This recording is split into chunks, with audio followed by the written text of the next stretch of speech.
বরণ করে নেবেন আমাদের 2023 জনজাতি মহাশয় আমাদের অভিভাবকদের দিশা দিয়ে বরণ করে নেবেন। প্রেসিডেন্ট আমাদের রাজ্য কমিটির সভাপতি রজিত মহাশয়কে আমাদের ইশা দিয়ে বরণ করে নেবেন। আমাদের তাপস ভট্টাচার্য মহাশয় আমাদের সহসভাপতি তাপস ডাকে ইশা দিয়ে বরণ করে নেবে আমাদের মন্ডল সভাপতি। এরপরে আমাদের সদর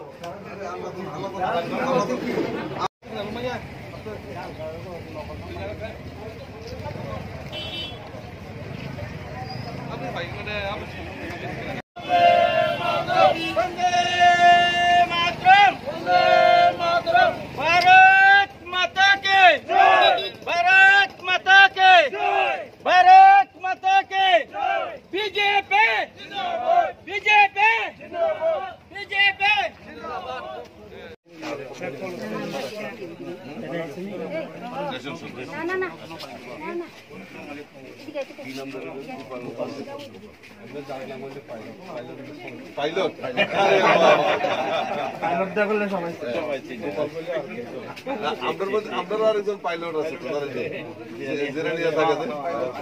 পাইলট চৌধুরী এর ভালো নাম তো দেখি সেই কাজগুলিকে প্রচার প্রসার তো তারই অঙ্গ হিসাবে আপনার কাছে আমরা আইসি যে মোদিজিরে আবার 2023-24 লোকসভা নির্বাচন 24-এ আপনি কি মোদিজিরে আবারও এমন কি কাজ করছে যেটা আপনাকে খুব প্রভাবিত করছে? মোদিজি তো অনেক স্কিম করছে, আয়ুষ্মান ভারত, আপনার প্রধানমন্ত্রী জনধন যোজনা, আপনার কাছে এরকম কি ভালো লাগছে যেটা আবার 24-এ আপনি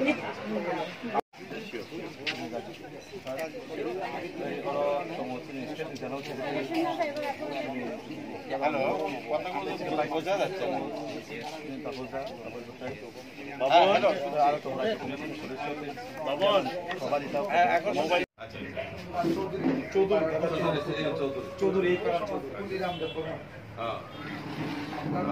আপনার বয়স কত হয়েছে? 65 এখানে কত বছর ধরে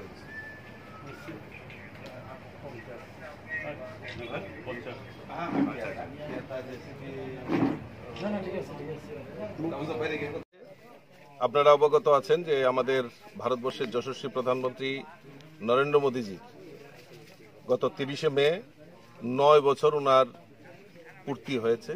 ওনার যে সময়কাল 2014 থেকে এখন পর্যন্ত 2023-এ 9 বছর পূর্তি হয়েছে। এই 9 বছরে আমাদের দেশের যশস্বী প্রধানমন্ত্রী নরেন্দ্র মোদীজির নেতৃত্বে বিভিন্ন প্রকল্প আমাদের সমাজের প্রত্যেকটা অংশের মানুষের জন্য আমাদের ভারতবর্ষের মোদীজি চিন্তা ভাবনা করেছে।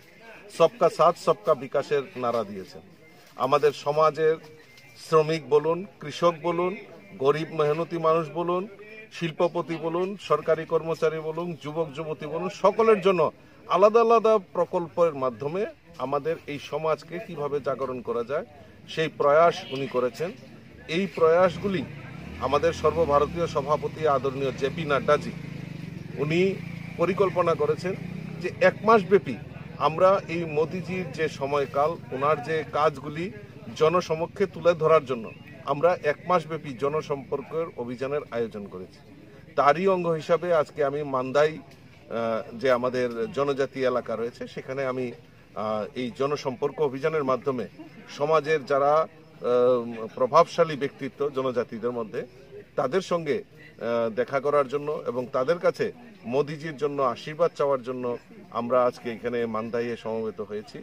আমি সৌভাগ্যবান সমাজের এরকম বিশিষ্ট কয়েকজন নাগরিক যারা জনজাতি সমাজের জন্য বিভিন্নভাবে চিন্তা ভাবনা করছেন তাদের এখানে আমি একটা সমাজসেবী, ওনার সঙ্গে পরিচয় হয়েছেন। উনি একটা অনাথ বাচ্চাদের এবং দুর্বল যারা জনজাতি অংশের ছেলে মেয়েরা পড়াশোনা করতে অক্ষমতা, তো সেই রকম স্টুডেন্টদেরকে উনি হোস্টেলের মাধ্যমে শিক্ষাদান করা এবং প্রতিষ্ঠিত সমাজে প্রতিষ্ঠিত ব্যক্তিত্ব তৈরি করা, নির্মাণ করার যে কাজ উনি করছেন, তো আমি খুব আনন্দিত হয়েছি। এবং মন্দাইয়ে আরও অনেক প্রভাবশালী ব্যক্তিত্ব যারা এই সমাজকে পরিচালনা করেন তাদের সঙ্গে আলাপ আলোচনা করেছি এবং মোদিজির যাতে আবারও 2024-এর লোকসভা নির্বাচনে দেশের প্রধানমন্ত্রী হতে পারেন তার জন্য আশীর্বাদ নিয়েছি ওনাদের থেকে।